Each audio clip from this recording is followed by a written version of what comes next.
Good morning mga kabarkads. Once again, this is RPB Moto Travel Vlog. Yan mga kabarkads, nandito tayo sa No More Wires. Yan, dito sa may Ramon Magsaysay Avenue, known as Yangurin in Chinatown. Yan mga kabarkads, balikan natin itong Uniqlo na magbubukas ngayong July 25. Yan dito, ito yung road, tawag niya Uniqlo side road.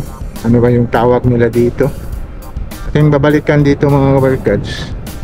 Tingnan natin kasi naka-open na ito eh. Last nag-update tayo dito is hindi pa ito open, naka-close pa ito. Ngayon is open na kasi magbubukas na sila ngayong July 25. Yan o, 10 AM. Anong araw ngayon is 17. Yan, malapit na. First roadside yan, store sa Uniqlo. Kasi itong Uniqlo is nasa kuan lang ito eh.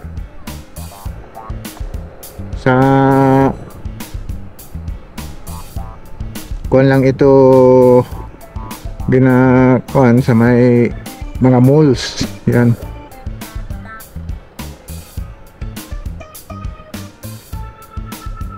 Yan o. Yan na, opens July 25, 10 AM, first roadside store in Mindanao. Ito ang Uniqlo. Yan. Ito dito is Jollibee. Yan. Tapos ito yung taas na Vivaldi Residence. Yan. Yan, napaka laki ng improvement dito. Akala kung itatayo dyan is condominium, yan pala is Jollibee. Tama yung tanong-tanong natin dito is may itatayo na Jollibee at itong Uniqlo. May nagsabi na kuwan daw dyan yung tindahan, yung supermarket. Yan, nakikita natin is Uniqlo yung tinatayo dito. Yan, kitang-kita natin. Yan, napaka kuwan na mga kabarkads. Yan mga kabarkads, ikutin natin ito mga kabarkads. Itong kuan dito, itong Uniqlo na magbubukas na ngayong July 25. Lapit na, 17 na ngayon. Yan, alam natin yung mga, kahit ako, yung kapatid ko is mahilig talaga sa Uniqlo kasi matibay itong mga damit nila dito eh. Yan, para lang siyang box na building. Ewan ko kung may second floor ba ito. Parang may second floor siguro kasi may glass sa ibabaw. Para sa taas, not sa ilalim.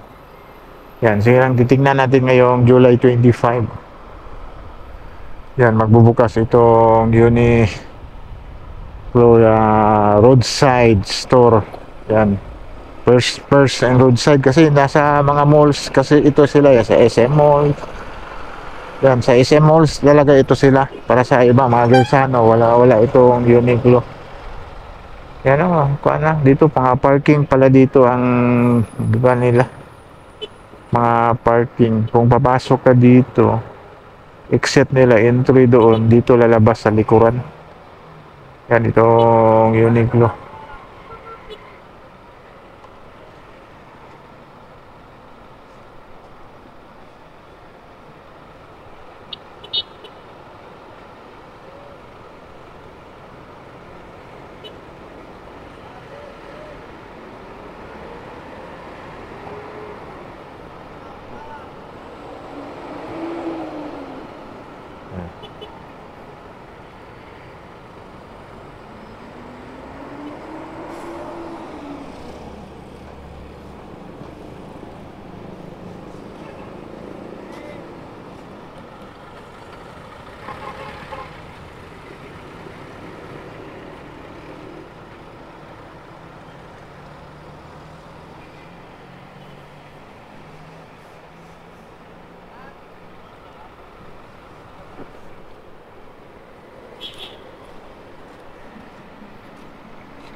Yan, ikutin natin ito mga kabarkads.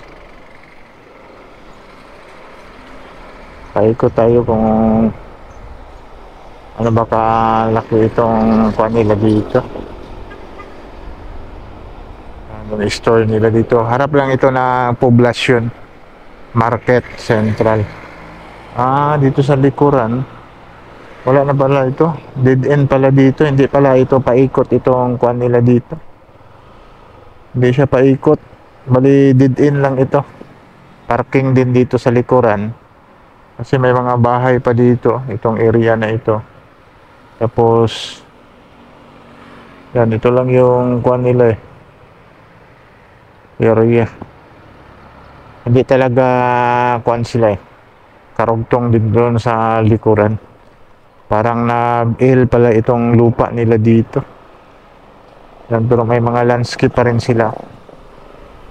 Yan.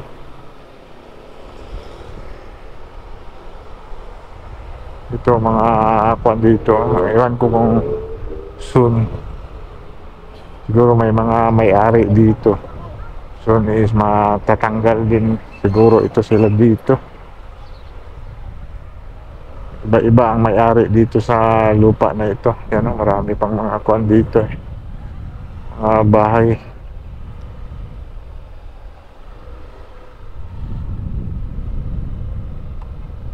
Yan, ikadalawa na natin binalikan ito mga kabarkads. Itong Uniqlo. Yan. Dito sa may Acacia ito corner Acacia. Yan, itong place nila dito. Tapos itong kuan nagbukas na ito. Itong open. Yan, Taylor Living.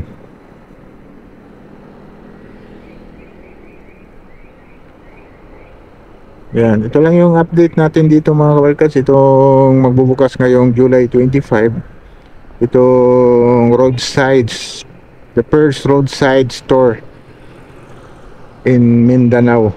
Itong Uniqlo. Yan.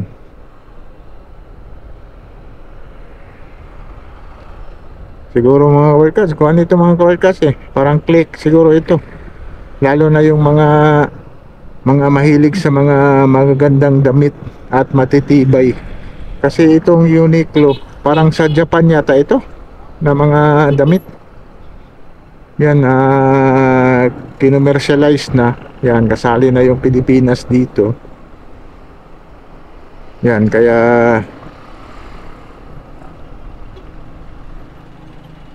ganito na siya.